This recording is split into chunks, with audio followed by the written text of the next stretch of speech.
राजनीति रे जोगदेवार मोर मूल उद्देश्य थिला जे मु जेतेबेले दिल्ली रे कार्यरत थिली आपण जानछन्ती मु बीजेपी केंद्र सरकार को सहित बहुत निकटरू तांकर कार्यशैली तांकर कार्यदक्षता सब देखिबारे मोर ये थिला गोटे मौका मिलिथिला एवं हमर जो प्रधानमंत्री अच्छी जो कार्यशैली डेवलपमेंट पाई और देशर उन्नति करने जो स्पृहा जो सब बेले मन रे थाए केमती भारत गोटे समृद्ध राज्य हो सुरक्षित राज्य हो से ही सबू जो आभिमुख्य थिला ताकू आमे समस्ते बहुत करीब निकटरू देखी आसचु एवं तांकर कार्यशैली द्वारा अनुप्राणित हो मु भाविली जे धर आमर ओडिशा बहुत अवहेलित पड़ी एवं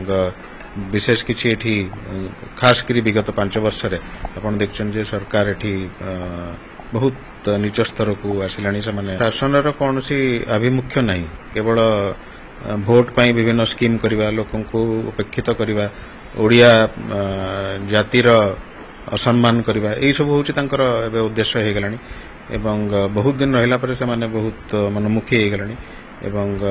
सारा राज्य रे गोटे परिवर्तन रो हवा परिलक्षित होछि एवं आमे समस्त आशा करछु जे जो हमर केंद्र रे जो सुदृढ़ सरकार अछि ताको आउरी सुदृढ़ करा जो कारण आपण जानिचंती जे भारत रो सुरक्षा प्रति विपद अनेक एवं केवल गोटे स्पष्ट बहुमत वाला सरकार दृढ़ सरकार ही यार मुकाबला करि परिबो कटक निर्वाचन मंडली पई किछि गोटे आखि दुसिया काम करि परिबी 5 वर्ष मध्य रे एवं आपण माने निजे देखिबे जे तार खूब शीघ्र जे किपरि बदलिबो कटक।